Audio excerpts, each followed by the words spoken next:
सत्यापिको नासिमा तनि उपजते अपनी उपज जान तन न सत्यापिको नासिमा रागादि प्रगट ये दुखिते तिन्हीं को सेवत गिनत चैन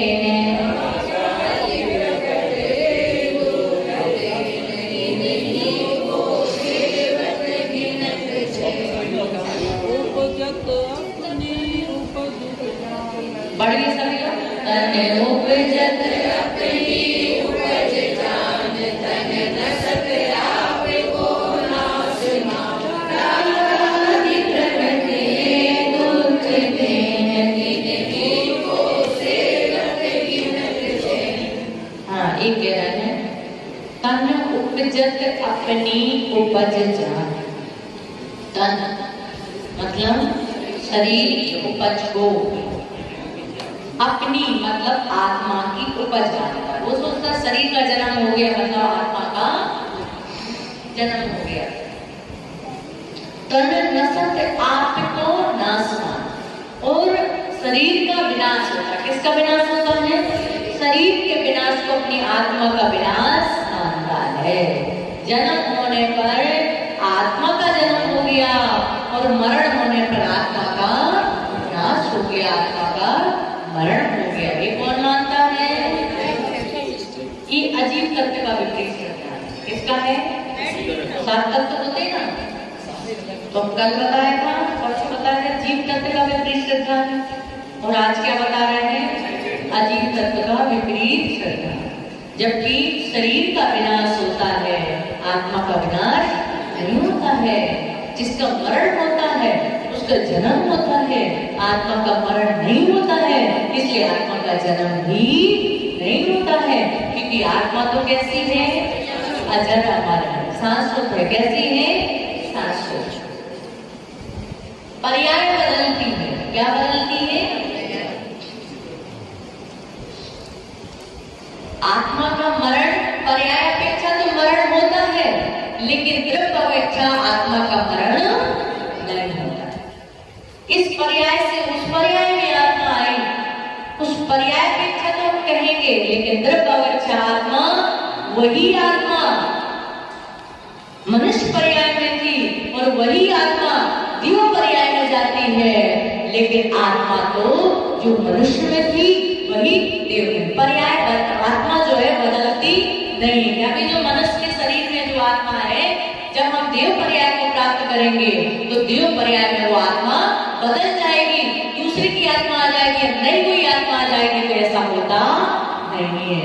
जो आत्मा इधर है, जितनी जितनी पर्याय धारण करेंगे, जब तक पर्याय को धारण करेंगे, जितनी जितनी गतियों में जन्म लेंगे, तब तक वो आत्मा वही आत्मा रहेगी। आत्मा का परिणाम होता नहीं है, आत्मा बदलती नहीं। इसलिए आत्मा का क्या नहीं होता है? क्या नहीं होता है? मरण नहीं होता है। आत्मा का जन्म भी, जन्म मरण किसका होता है? शरीर का होता है, ठीक है ना। लेकिन जो अधीन तत्व का विपरीत श्रद्धा नहीं है, वो यही सोचता है कि अब ये शरीर नाश हो गया, आत्मा का भी विनाश हो गया, और फिर जब जन्म हुआ तो वो बोलता है नहीं, आत्मा का ही जन्म हुआ है, वो आत्मा नहीं, वो तो 5 तत्वों में विलीन हो गई है। ऐसा होता नहीं, विपरीत मानता है। अब कह रहे राग आदि प्रकट ये दुख देन। राग देश आदि, राग आदि का मतलब राग देश आदि ये कैसे हैं? प्रकट रूप से क्या देने वाले हैं? दुख देने वाले हैं। जितना जिससे राग होगा उतना ही अंशों में उससे देश होगा। जब कभी लड़ाई होती है किससे होती है? परिवार वालों से होती है, पड़ोसी से होती है। किससे होती है? और सबसे ज्यादा प्रेम पति से होता है कि परिवार वालों से होता है? किससे होता है? पति से होता है। तो लड़ाई सबसे ज्यादा किससे होती है?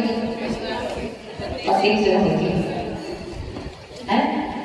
भले वो मीठी मीठी लड़ाई है, परिवार वालों से 8 घंटे और पति से 24 घंटे। हाँ, पति से 24 घंटे। उसको कहते पत्नी, जो पति से रहे तनी तनी उसको कहते हैं पत्नी है।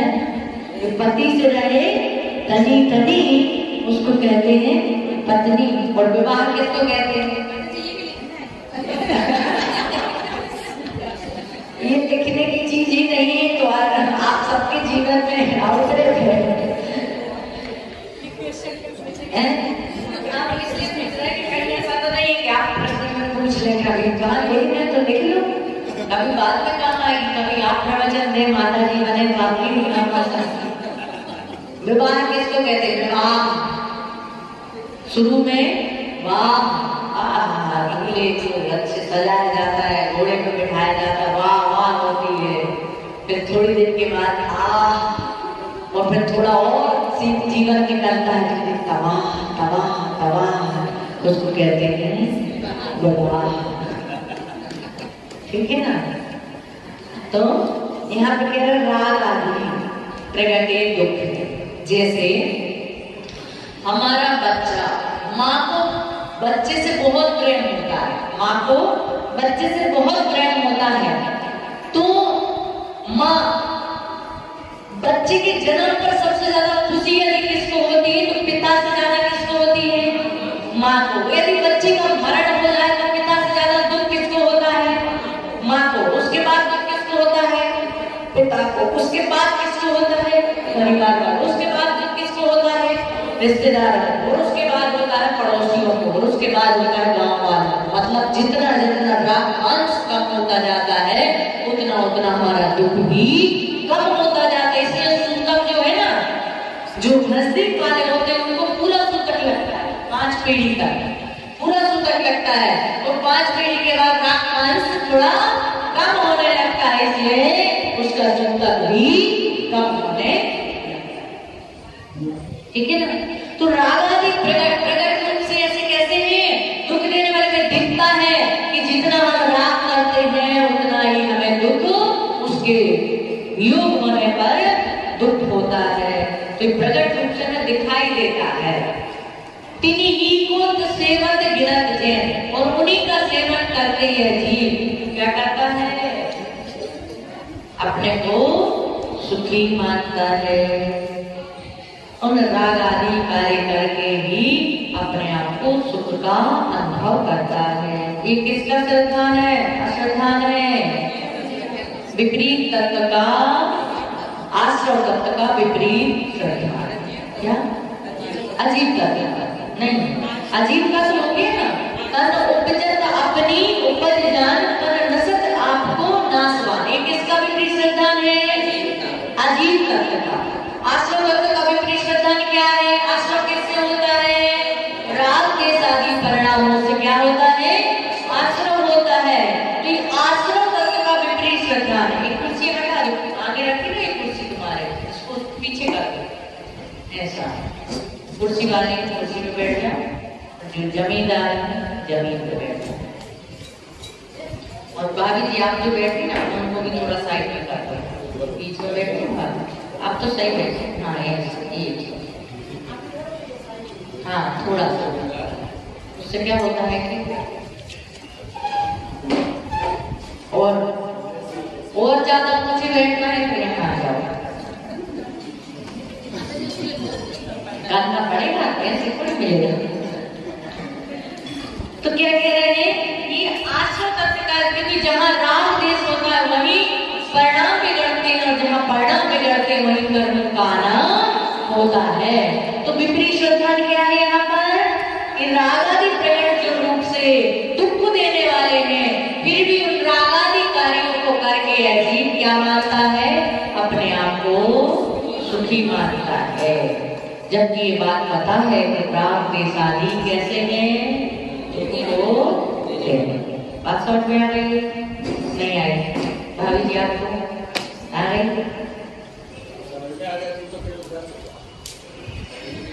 हाँ ठीक है, लेकिन धीरे धीरे सब समझ में नहीं आया, थोड़ा समझ में आ रहा, थोड़ा समझ में आ रहा है, इसलिए यहाँ आ रहा है। जिसको समझ में नहीं आया वो घर में बैठे। थोड़ा समझ में आया कि मुझे गुरु आए हैं, उनका लाभ लेना चाहिए, उनसे 2 शब्द सुनना चाहिए, इसलिए यहाँ तक आ गए। जिस दिन पूरी समझ आ जाएगी फिर हमारे पास आ जाएगा। पहली लाइन पर किसी को कोई आपत्ति नहीं, दूसरी लाइन पे आपत्ति है। एक तो आस्था श्रद्धा है। देखो एक तो ये चीज है कि हम उस बात को समझते हैं कि वास्तव में राम के आदि ये दुख देने वाले हैं, इस बात को हम समझ रहे हैं, जान रहे हैं, लेकिन संसार में है मोहिनी करने से राग हो रहा है। ये व्यक्ति समझता ही नहीं, वो जानता है राग देश मतलब शादी करना ही सुख है, लेकिन हम ये समझते हैं श्रद्धा है इससे ऊपर ही सुख है। क्या इससे ऊपर उठने में भी सुख है, सिर्फ भोगों में भी आनंद नहीं है, योग में भी साधना में भी आनंद है। इस बात पे हमें श्रद्धा है कि नहीं? है कि नहीं? ये बात जानते कि नहीं? ये बात हमें श्रद्धा है, लेकिन हम संसार में इसलिए हमें राग करना पड़ता है। लेकिन ये बात का श्रद्धा नहीं हो, नहीं ये कुछ भी नहीं है, यही सब कुछ है, तो ये विपरीत श्रद्धा है। क्या हो जाएगा? संन्यास योग क्या है, इसमें क्या है?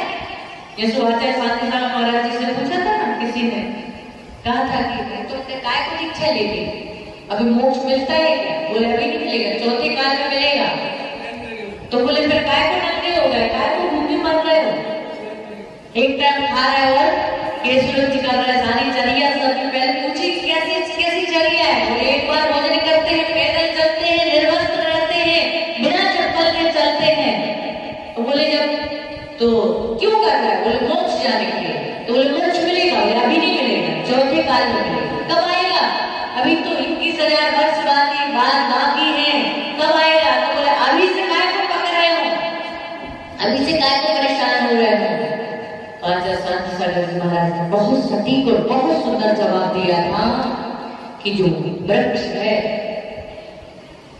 उसका आम लेकर आम का वृक्ष था। बोले अभी तक जब मौसम आएगा तब इसमें फल लगेगा, तब दूंगा।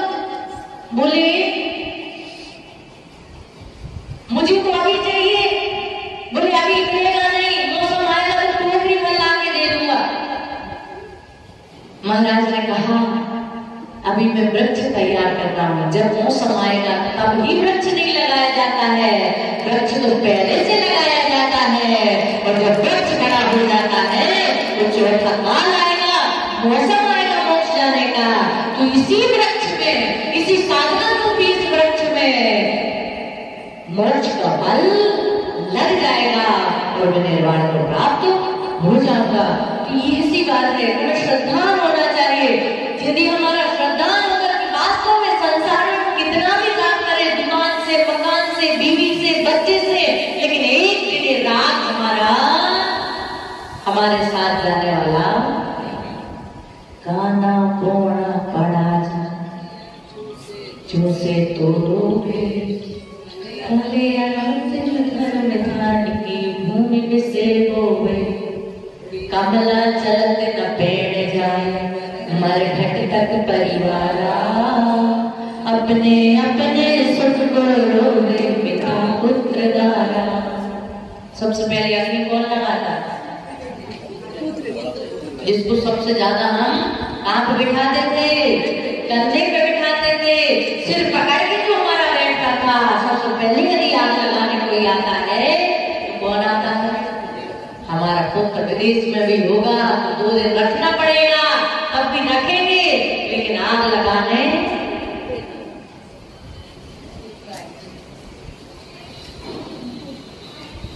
तो ये राग आग। ये भी तो माता जी मिथ्या दृष्टि है कि जो भी बात आग लगाएंगे जो भी ये मिथ्या तो नहीं कहेंगे, लेकिन मुखाग्नि जो होती है पुत्र के द्वारा दी जाती है, कुछ सामाजिक व्यवस्थाएं होती है। क्या? जैसे आप जो है ना, आप चक्की जाते हैं तो क्या बोलते हैं? गेहूं पिसाने के लिए जाते हैं, क्या बोलते हैं? कोई मुझे कहाँ जा रहा है, क्या बोलते हैं? लेकिन आटा पिसाया है तो पीसने की कहाँ जरूरत है?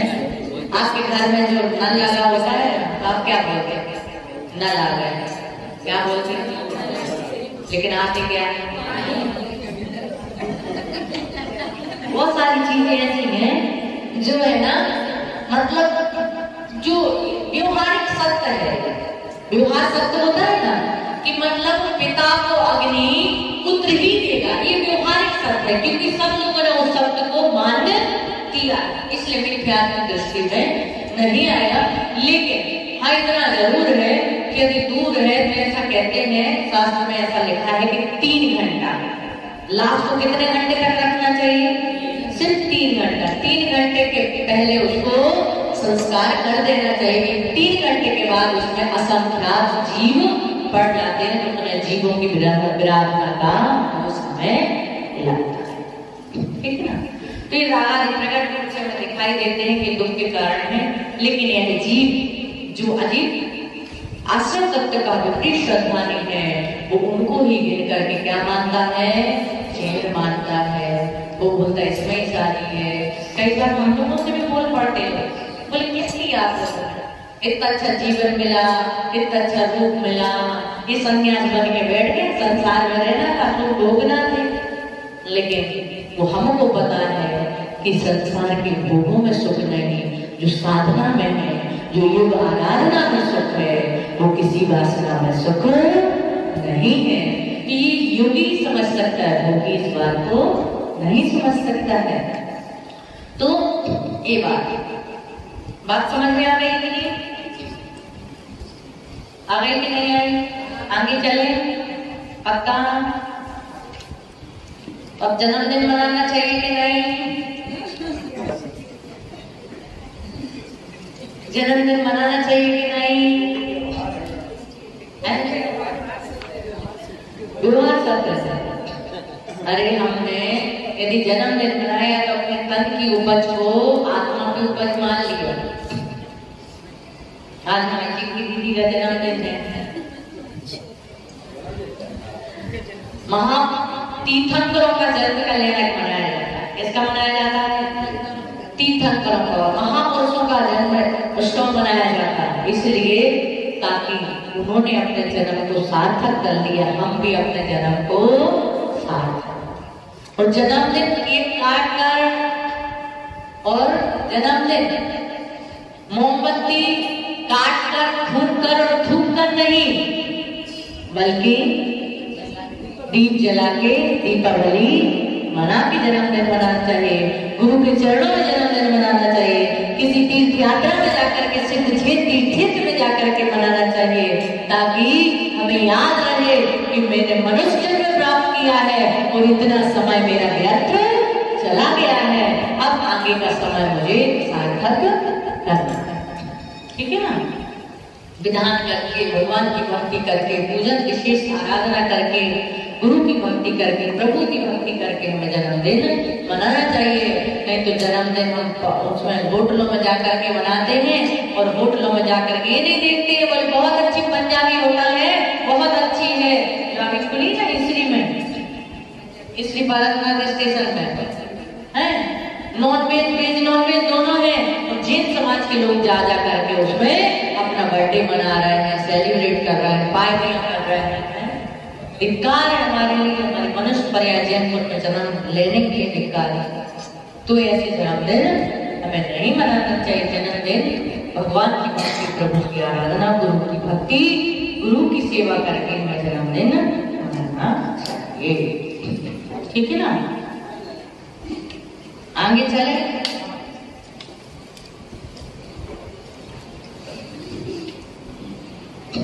राग 2 प्रकार का होता है। कितने प्रकार का होता है राग?